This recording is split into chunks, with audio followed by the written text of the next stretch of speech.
All right, so picking up where we left off at regarding signs of the true Hebrews. So I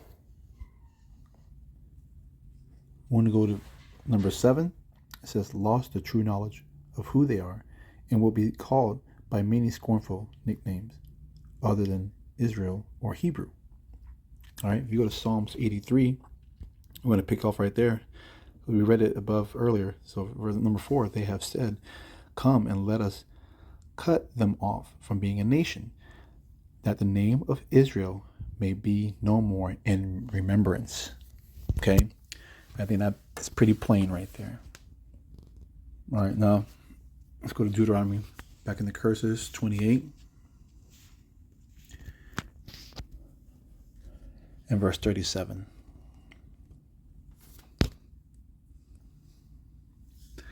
It says, and thou shalt become an astonishment, a proverb, and a byword among all nations, which the Lord shall see thee. Right? You read that in an NLT, it says, you will become an object of horror, ridicule, and mockery among all the nations to which the Lord Yahweh Bashem Yahushai sends you. All right, so number 8, it says, packed into the prisons and jails. Okay, so let's go to Isaiah. Salaki. 42 and 22. And I'm going to read that in the NLT, because the NLT is fire right there.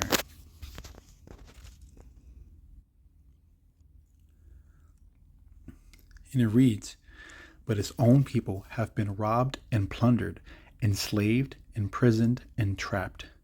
They are fair game for anyone, and have no one to protect them, no one to take them back home. And to be honest, ever since this the reconciliation of the Civil War, be honest, we've never been reintegrated into society, properly. Okay, but it wasn't meant for it to be that way. The Lord has to create such a way where people are going to see, what happened of this place. That it's just like in Egypt, he built it up so great, and then destroyed it, and people saw the true power of our power, and the same thing that happened with Babylon the Great here. All right, it has to be, their sins have to stack up so high into the heavens, or it's going to be known.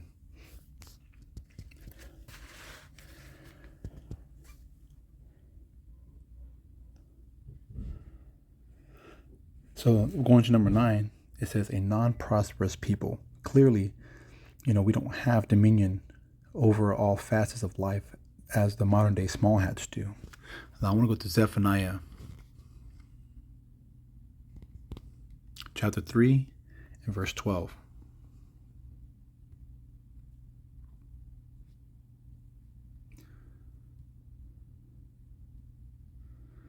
It says, a remnant of Israel I will also leave in the midst of thee an afflicted and poor people, and they shall trust in the name of the Lord Yahweh Bashem Yahushai.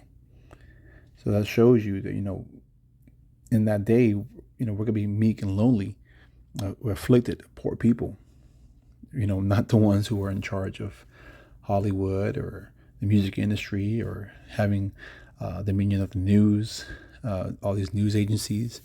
Also, you look at pharmaceuticals companies, even a majority of the so-called politicians here in Babylon the Great. A lot of them, look how many have dual citizenships with Israel, or the state of Israel, Salaki, which was formed by the Balfour Declaration and not by what the word of Yahweh Bashem Yahushai says.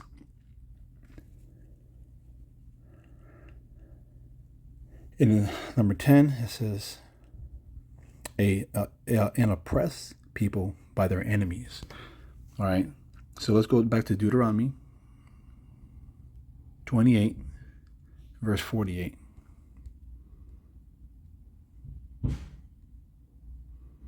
Therefore shalt thou serve thine enemies, which the Lord Yahweh Shai shall send against thee, in hunger and in thirst and in nakedness and in the want of all things, and he shall put a yoke of iron upon thy neck until he have destroyed thee. Okay? And what do you think a yoke of iron is? Be real.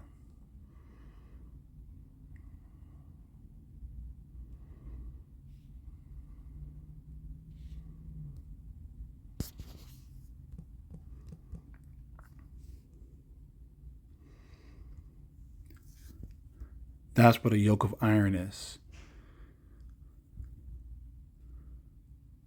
Okay?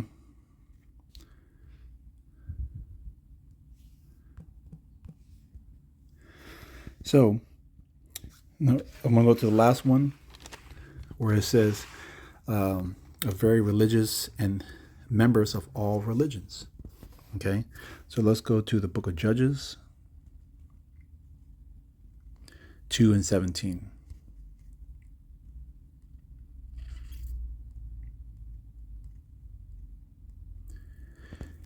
And it says, and yet they would not hearken unto their judges, but they went a whoring after other gods, and bowed themselves unto them. They turned quickly out of the way which their fathers walked in, obeying the commandments of the Lord, Yahweh Shemashai, but they did not so. Okay, that's what we did. We went away from that and started going into these other religions, away from our power. All right. Now let's go to Romans 11:26-28. And so all Israel shall be saved, as it is written, there shall come out of Zion the deliverer, and shall turn away ungodliness from Jacob. Right? And that deliverer is Yahweh Shai. For this is my covenant unto them, when I shall take away their sins. Right? And that covenant is a promise. It was only given unto Israel. It wasn't given to everybody else. That's called supersessionism. That's what man-made religion, all right, not the way of worship of the way that Israel worships, but that's what religion is. As concerning the gospel, they are enemies for your sakes, but as touching the election, they are beloved for the Father's sake. And that election is the 144,000, the remnant, that will be sighing and crying and singing this beloved song. Okay? Speaking in one accord. Now, I want to finish off Isaiah 45:17. And this is also a good precept for John 3:16. Okay? The whole world is the world of Israel.